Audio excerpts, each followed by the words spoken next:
اعوذ باللہ من الشیطان الرجیم بسم اللہ الرحمن الرحیم۔ معزز خواتین و حضرات، عزیز طلبہ و طالبات، ڈیلی قرآن کلاس میں آپ سب کو خوش آمدید۔ امید ہے آپ سب خیر و عافیت کے ساتھ ہوں گے۔ آج کا ہمارا سبق سورہ آل عمران، پارہ نمبر 3، آیت نمبر 78۔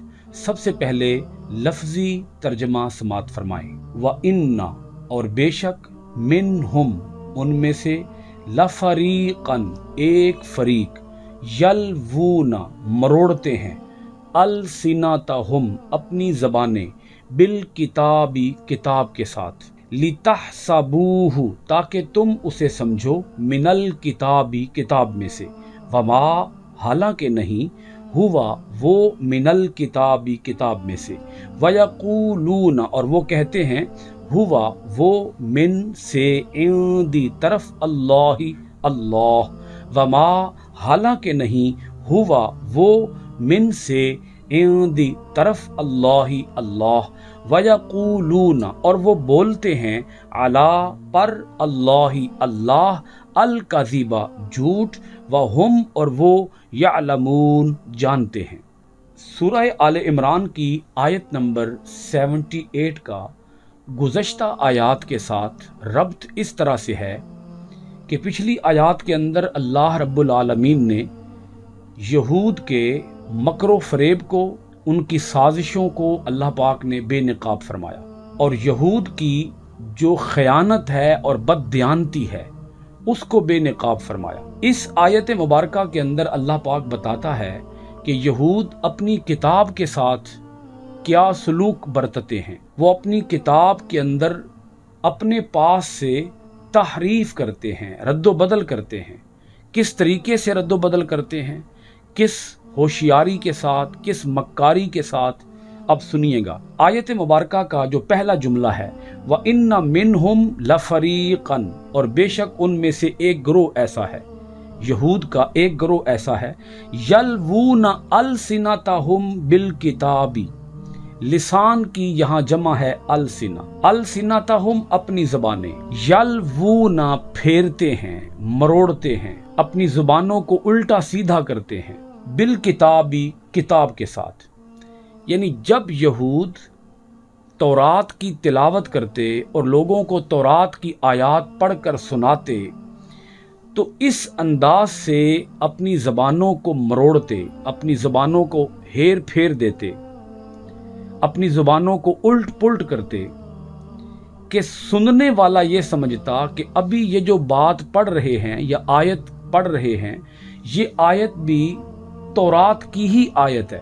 ان کی کوشش یہ ہوتی، ان کا مکر یہ ہوتا کہ سننے والے کو اندازہ تک نہ ہو سکے، گمان تک نہ ہو سکے کہ ہم نے کوئی بات اپنے پاس سے ایڈ کی ہوئی ہے، حالانکہ وہ بات انہوں نے اپنے پاس سے ایڈ کی ہوتی تھی، اور اس کو اس تلفظ کے ساتھ، اس پروننسیشن کے ساتھ، اس لہجے کے ساتھ پڑھتے کہ سننے والے کو یوں لگتا کہ جیسے یہ بھی تورات کی ہی آیت ہے۔ اللہ پاک نے آگے اگلے جملے کے اندر یہی بات ارشاد فرمائی، لِتَحْسَبُوهُ، تاکہ تم اسے سمجھو۔ اب اسے سے مراد ہے وہ جو اپنے پاس سے بات ایڈ کر رہے ہیں، لِتَحْسَبُوهُ، تاکہ ان کے اپنے پاس سے ایڈ کی ہوئی بات کو تم سمجھو، من الکتابی، کتاب میں سے، کہ جیسے یہ بھی کتاب کی ہی کوئی آیت ہے، تورات کی ہی آیت ہے۔ اللہ پاک آگے فرماتا ہے، وما ہوا من الکتابی، حالانکہ وہ کتاب میں سے نہیں ہے۔ اللہ پاک نے یہ راز افشا کر دیا، اللہ پاک نے اس راز سے پردہ اٹھا دیا کہ وہ تو بڑے سلیقے، کرینے، طریقے کے ساتھ لوگوں کو آیتیں جب پڑھ کے سنا رہے ہوتے ہیں تو اپنے پاس سے آیتیں ایڈ کر رہے ہوتے ہیں اور زبانوں کو اس انداز سے مروڑ رہے ہوتے ہیں، زبانوں کو ہیر پھیر دے رہے ہوتے ہیں اور گڑبڑ کر رہے ہوتے ہیں کہ سننے والے کو اندازہ تک نہیں ہوتا کہ یہ کلام الہی نہیں ہے، ان کی اپنی بات ہے جس کو یہ ایڈ کر رہے ہیں، حالانکہ وہ کتاب میں سے تو ہے ہی نہیں۔ وَيَقُولُونَ هُوَ مِنْ عِنْدِ اللَّهِ، اور طرفہ تماشا یہ ہے کہ وہ خود کہتے، لوگوں سے یہ بات کہتے کہ یہ بھی اللہ کی طرف سے اترا ہے۔ ایک بات اپنے پاس سے ایڈ کرتے اور اسے اتنی صفائی، عمدگی اور نفاست کے ساتھ پڑھتے کہ لوگوں کو گمان تک نہ ہوتا کہ یہ جھوٹی بات ہے، یہ من گھڑت بات ہے، یہ ان کی اپنی گھڑی ہوئی بات ہے جسے یہ کتاب الہی کے اندر شامل کر رہے ہیں۔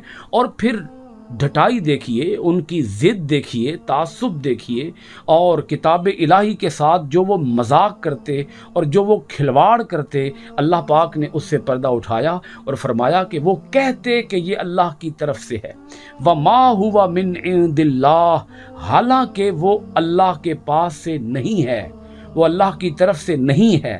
وَيَقُولُونَ، اور وہ کہتے ہیں، عَلَى اللَّهِ الْكَذِبِ، اللہ پر جھوٹ بولتے ہیں، وہ اللہ کی طرف جھوٹ کی نسبت کرتے ہیں۔ وَهُمْ يَعْلَمُونَ، جان بوجھ کر، حالانکہ انہیں پتہ ہے کہ یہ بات ہم نے خود اپنے پاس سے ایڈ کی ہے، اپنے پاس سے شامل کی ہے، لیکن وہ بڑی دیدہ دلیری کے ساتھ، بڑی جرت اور بے باکی کے ساتھ اور بڑے دھڑلے کے ساتھ، دلیری کے ساتھ وہ کہتے یہ تو کتاب الہی میں سے ہم پڑھ رہے ہیں، یہ تو اللہ کی کتاب ہے، حالانکہ وہ جانتے ہیں کہ وہ اللہ کی کتاب نہیں ہے۔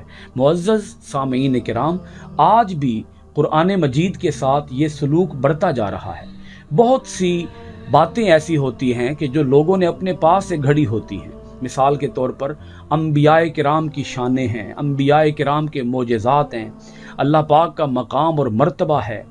تو بہت سے مضامین ایسے ہیں کہ جن مضامین کے اندر لوگوں نے اپنے پاس سے باتیں ایڈ کی ہوتی ہیں اور اس آیت کا غلط مطلب لوگوں کو بتا کر کہ یہ بھی کتاب الہی کی ہی آیت ہے، حالانکہ وہ آیت نہیں ہوتی، وہ لوگوں کا خود ساختہ نظریہ ہوتا ہے، وہ لوگوں کا من گھڑت عقیدہ ہوتا ہے، جسے قرآن سے معاذ اللہ استغفر اللہ صحیح اور درست ثابت کرنے کے لیے اسے کہہ دیتے ہیں کہ یہ اللہ کی آیت ہے، حالانکہ وہ بات ان کی اپنی گھڑی ہوئی بات ہوتی ہے۔ اب دیکھیے اللہ پاک نے اسی مضمون کو آگے چلایا۔ اگلی جو آیت آ رہی ہے سورہ آل عمران کی آیت نمبر 79، آپ پہلے اس کا لفظی ترجمہ سماعت فرما لیں، پھر اس آیت کے اوپر تفصیل سے بات کرتے ہیں۔ ما نہیں کانا ہے لبشر، کسی انسان کے لیے، ان کہ یؤتیہ اسے عطا فرمائے اللہ الکتاب کتاب، والحکم اور حکومت، والنبوت اور نبوت، ثم پھر یقولا وہ کہنے لگے للناس لوگوں سے، کونو کہ بن جاؤ عبادی بندے، لی میرے، من دون اللہ اللہ کو چھوڑ کر، ولیکن بلکہ، کونو ہو جاؤ، ربانیین اللہ والے، بما اس لیے کہ تم تھے، تعلمون تعلیم دیتے، الکتاب کتاب کی، وبما اور اس لیے کہ تم تھے، تدرسون خود بھی پڑھتے۔ اب اس آیت مبارکہ کے اندر اللہ رب العالمین نے اصل میں یہ عقیدہ ثابت کیا ہے کہ حضرت عیسیٰ علیہ السلام اللہ تعالیٰ کے بیٹے نہیں ہیں، اسی طرح حضرت عزیر علیہ السلام اللہ تعالیٰ کے بیٹے نہیں ہیں۔ آپ اس آیت کا تھوڑا سا شان نزول بھی سمجھ لیجئے۔ نجران کے عیسائی نبی کریم صلی اللہ علیہ وآلہ وسلم کے پاس آئے اور انہوں نے آ کر یہ بات کہی کہ ہمیں حضرت عیسیٰ علیہ السلام نے یہ حکم دیا کہ ہم انہیں رب مانیں، تو اس پر اللہ پاک نے یہ آیت اتاری اور اللہ پاک نے اس بات کی نفی کی کہ کسی نبی کی یہ شان نہیں ہے کہ وہ اپنی عبادت کا حکم دے، اس بات کی تبلیغ کرے کہ تم مجھے اللہ کی عبادت کے اندر شریک بناؤ، مجھے تم رب مانو، مجھے تم معبود مانو۔ کسی نبی کی یہ شان نہیں ہے، کسی رسول کی یہ شان نہیں ہے۔ اب اس کی مزید تفصیل میں آپ کے سامنے رکھتا ہوں۔ اس آیت کے شان نزول کے بارے میں ایک قول اور ہے، وہ بھی ذرا سن لیجئے۔ ابو رافع یہودی اور ایک عیسائی نے رسول اکرم صلی اللہ علیہ وآلہ وسلم سے کہا، اے محمد صلی اللہ علیہ وآلہ وسلم، کیا آپ یہ چاہتے ہیں کہ ہم آپ کی عبادت کریں اور آپ کو رب مانیں؟ تو نبی کریم علیہ الصلوۃ نے ارشاد فرمایا، اللہ کی پناہ، میں غیر اللہ کی عبادت کا حکم دوں؟ نہ مجھے اللہ نے اس کا حکم دیا ہے اور نہ ہی مجھے اس تبلیغ کے لیے بھیجا ہے۔ اب ہم آیت مبارکہ کے ایک ایک جملے کو دیکھتے ہیں اور انشاءاللہ العزیز بات روز روشن کی طرح واضح ہو جائے گی۔ ما کان لبشر، کسی انسان کے لیے یہ جائز نہیں ان یؤتیہ اللہ کہ اللہ اسے عطا کرے. اب اللہ پاک نے یہاں 3 چیزوں کا ذکر کیا. نمبر 1 الکتابہ، اللہ پاک اسے کتاب دے. نمبر 2 والحکمہ، اللہ پاک اسے حکومت عطا کرے. والنبوۃ، اور اللہ پاک اسے نبوت عطا کرے. کسی انسان کے لیے یہ جائز نہیں. یہ بھی لفظ بڑا قابل غور ہے، لی بشرن. اس لفظ نے یہ بات کھول دی ہے کہ جتنے بھی پیغمبر آئے وہ سب انسانوں میں سے آئے، وہ انسان بن کر آئے، لباس بشریت میں آئے. کوئی ایسا نبی یا رسول نہیں ہے کہ وہ معاذ اللہ استغفر اللہ اللہ کا بیٹا بن کر آیا ہو. کوئی نبی ایسا نہیں، کوئی رسول ایسا نہیں. یہاں ایک بات یہ واضح ہو گئی. دوسری بات یہ واضح ہو گئی کہ اللہ نے تمام نبیوں پیغمبروں کو معصوم بنا کر بھیجا ہے. وہ معصوم عن الخطا ہیں، وہ گناہوں سے پاک ہیں. یہ کیسے ممکن ہے کہ ہو پیغمبر، ہو نبی، اللہ نے اسے کتاب، حکومت اور نبوت عطا فرمائی ہو اور وہ لوگوں کو کفر کی تبلیغ کرے، وہ لوگوں سے برائی کرائے، وہ لوگوں کو شیطانی کاموں کی طرف لے کر جائے، وہ لوگوں کو کفر، فسق اور اللہ کی سرکشی اور مخالفت کی طرف لے کر جائے. یہ بعید از قیاس بات ہے. یہ عقل تسلیم نہیں کرتی. عقل اس بات کو ماننے سے انکار کرتی ہے کہ ہو پیغمبر، ہو نبی اور رسول، اور وہ یہ کہے کہ تم مجھے اللہ کا بیٹا مانو، یا تم مجھے رب مانو، یا تم میری عبادت شروع کر دو، یا اللہ کی عبادت کے اندر میں کسی طرح سے شریک ہوں، میں اللہ کا جز ہوں، یا میں کسی بھی حوالے سے اللہ کی ذات میں، صفات میں، اللہ کی صفات کے تقاضوں میں، اللہ کی عبادت کے اندر میں شریک ہوں. سوال ہی پیدا نہیں ہوتا. اللہ پاک نے بہت بڑی دلیل قائم کی ہے.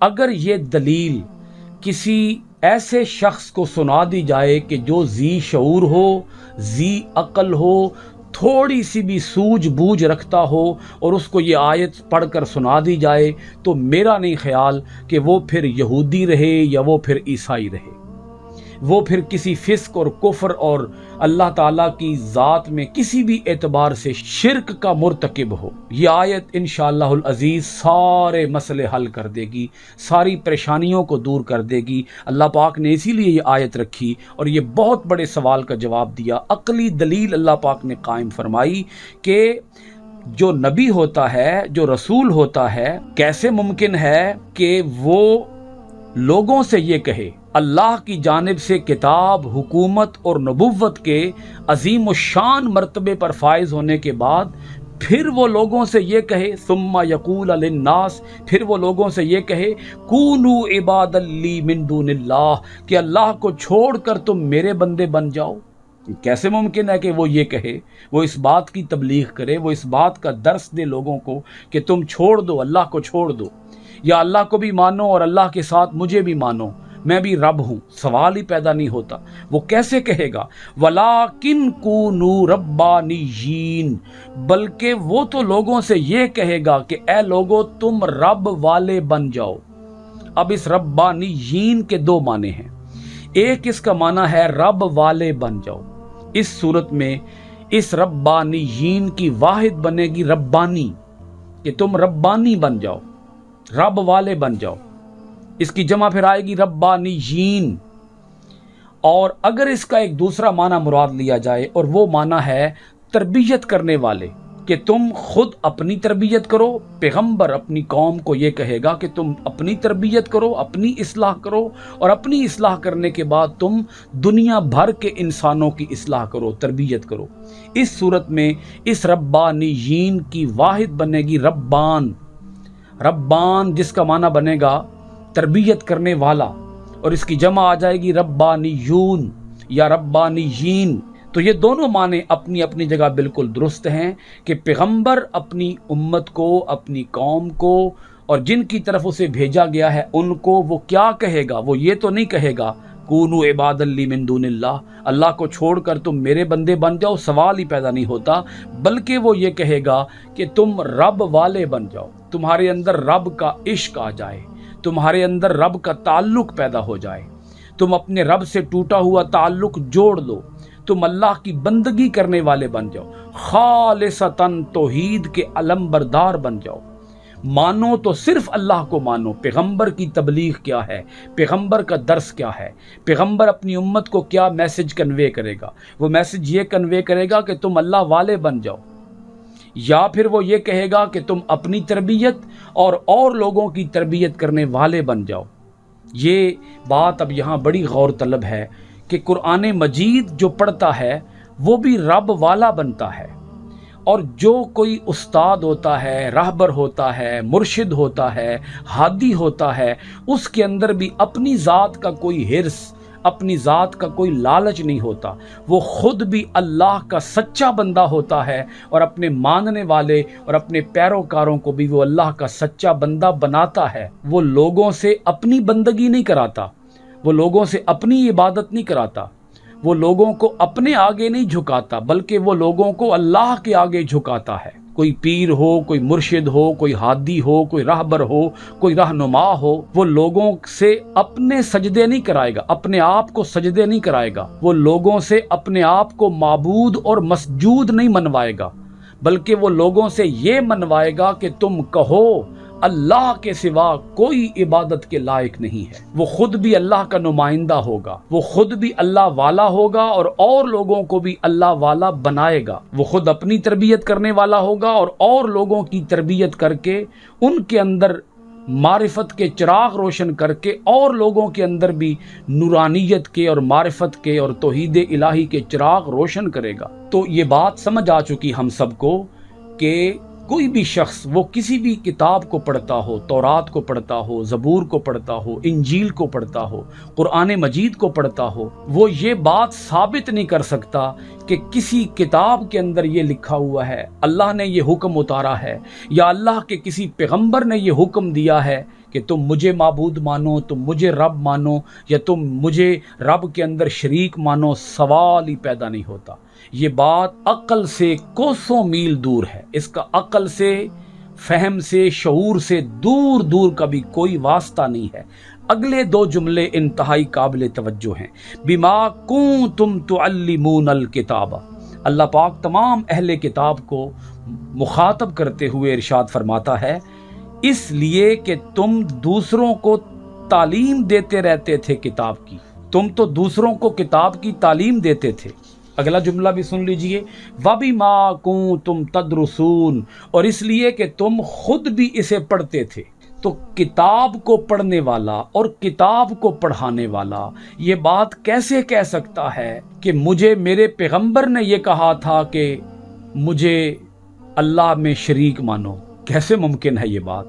جو کتاب خود پڑھنے والا ہو اور جو کتاب خود پڑھانے والا ہو، جو اہل کتاب تھے، اللہ پاک ان اہل کتاب کو مخاطب کر رہا ہے کہ تم تو کتاب کو زیادہ جانتے ہو اور لوگوں کی نسبت، کیونکہ تم خود کتاب کو پڑھتے بھی ہو اور کتاب کو پڑھاتے بھی ہو۔ تو کتاب کو پڑھنے اور پڑھانے والا اتنی غلط بات کر کیسے سکتا ہے؟ جو کتاب کو خود پڑھ رہا ہے، جو کتاب کو خود پڑھا رہا ہے، وہ کیسے اس جھوٹ کی نسبت پیغمبر کی طرف کرے گا کہ معاذ اللہ، استغفر اللہ، مجھے پیغمبر نے یہ کہا، مجھے عیسیٰ علیہ السلام نے یہ کہا کہ مجھے رب مانو؟ یہ کیسے ممکن ہے؟ تو یہ آیت یہاں مکمل ہوئی۔ اس کے آگے جو بات آ رہی ہے وہ بھی اسی سے ریلیونٹ ہے، اسی سے ریلیٹ ہے، لیکن یہاں ایک میسج اس آیت کا بہت بڑا ہے، وہ بھی ذرا سمجھ لیجئے، اور وہ یہ ہے کہ ہم لوگ اس کتاب کو پڑھتے ہیں، ہم قرآن مجید کو پڑھتے ہیں، تو قرآن مجید کو پڑھنے والا اور قرآن مجید کو پڑھانے والا، اس کے اندر کوئی دنیا کی حرص نہیں ہوگی، دنیا کا لالچ نہیں ہوگا، دنیا کی طمع نہیں ہوگی، کیونکہ وہ خود دنیا سے بے نیاز ہے، وہ خود اللہ والا ہے۔ اس کے پاس جو بھی کتاب پڑھنے کے لیے آئے گا وہ اسے بھی اللہ والا بنائے گا۔ یہ پکی نشانی ہے، اللہ والوں کی پکی نشانی ہے کہ جو اللہ والے ہوتے ہیں ان کے اندر اپنی ذات کا کوئی لالچ نہیں ہوتا، اپنی ذات کا کوئی طمع نہیں ہوتا، وہ بے غرض لوگ ہوتے ہیں، وہ لالچی نہیں ہوتے، وہ خود غرض نہیں ہوتے۔ تڑپ ہوتی ہے، آرزو ہوتی ہے تو ایک ہی آرزو ہوتی ہے کہ لوگوں کو اللہ کی دہلیز پہ جھکا دیا جائے، لوگوں کو اللہ کا سچا اور سچا بندہ صحیح معنوں میں اللہ کا بندہ بنا دیا جائے۔ اگلی آیت بھی سمجھ لیجئے گا، اسی کے ساتھ مضمون مل رہا ہے۔ ولا یأمرکم، سورہ آل عمران کی آیت نمبر 80 ہے یہ۔ ولا یأمرکم، اور وہ مقبول بندہ نہیں حکم دے گا، اللہ کا کوئی پیغمبر جس کو اللہ نے کتاب، حکومت اور نبوت عطا کی ہو، وہ حکم نہیں دے گا۔ ولا یأمرکم، وہ تمہیں حکم نہیں دے گا، ان کہ تتخذوا، تم بنا لو، الملائکۃ، فرشتوں کو، والنبیین، اور پیغمبروں کو، اربابا، خدا۔ ایامرکم، کیا وہ تمہیں حکم دے سکتا ہے، بالکفری، کفر کا، بعد اس کے، اذ، جب کہ تم مسلمون، تم مسلمان بن چکے ہو۔ یہ بھی اللہ پاک نے وہی بات ارشاد فرمائی، اپنی بات اللہ پاک ادھوری نہیں چھوڑتا۔ اللہ پاک نے فرمایا کہ وہ تمہیں نہ تو یہ حکم دے گا کونوا عباد لی من دون اللہ، نہ یہ حکم دے گا، اور اسی طرح نہ یہ حکم دے گا ان تتخذوا الملائکۃ والنبیین اربابا، نہ وہ تمہیں یہ حکم دے گا کہ تم فرشتوں اور پیغمبروں کو خدا مان بیٹھو، کیونکہ مشرکین مکہ فرشتوں کو اللہ تعالیٰ کی بیٹیاں مانتے تھے۔ تو اللہ پاک نے ارشاد فرمایا کہ سوال ہی پیدا نہیں ہوتا کہ فرشتے اللہ تعالیٰ کی بیٹیاں ہوں، اور کسی پیغمبر نے یہ کہا ہو، کسی بھی پیغمبر نے یہ کہا ہو کہ جو ملائکہ ہوتے ہیں وہ اللہ تعالیٰ کی بیٹیاں ہوتے ہیں، یا وہ بھی خدا کے منصب پہ فائز ہوتے ہیں، اور جو نبی ہوتے ہیں وہ بھی رب کے منصب پہ فائز ہوتے ہیں۔ اللہ پاک آگے جھنجھوڑ کے پوچھتا ہے، جھنجھوڑ کے، اَیَأْمُرُکُم بِالْکُفْرِ، کیا وہ یہ تمہیں حکم دے سکتا ہے کفر کا؟ یہ تو سارے کفریہ کلمات ہیں۔ تم اللہ کو چھوڑ کر مجھے معبود مان لو، یا تم ملائکہ کو معبود مان لو، یا تم نبیوں اور پیغمبروں کو معبود ماننا شروع کر دو، یہ تو کفریہ باتیں ہیں۔ نبی آیا ہے تمہیں اسلام پر چلانے کے لیے، نبی تمہیں کفر پر چلانے کے لیے نہیں آیا۔ بعد اذ انتم مسلمون، بعد اس کے کہ تم مسلمان بن چکے ہو، یعنی نبی تمہیں مسلمان بنانے کے بعد کیا تمہیں پھر کفر کی طرف لے کر جائے گا؟ بہت بڑا سوال ہے۔ کوئی بھی شخص اگر ٹھنڈے دماغ سے قرآن کے ان لفظوں پر بیٹھ کر ایک مرتبہ بھی غور کر لے گا تو وہ ہر قسم کے شرکیہ عقیدے سے تائب ہو جائے گا، باز آ جائے گا۔ اللہ تعالی ہمیں اپنی آیات کے اندر گہرا غور و خوض کرنے اور ان آیات الہیہ کا ترجمہ، معنی اور تشریح کے ساتھ ان کو پڑھنے اور ان پر عمل پیرا ہونے اور ان کے پیغام کو دنیا بھر کے اندر عام کرنے کی توفیقات خیر عطا فرمائے۔ الحمدللہ آج سورہ آل عمران کی آیت نمبر 80 اور 16واں رکوع یہاں پر ختم ہوا۔ انشاءاللہ العزیز 17ویں رکوع کے ساتھ اور سورہ آل عمران کی آیت نمبر 81 کے ساتھ آپ کی خدمت میں حاضر ہوں گے۔ بہت شکریہ۔ السلام علیکم ورحمۃ اللہ وبرکاتہ۔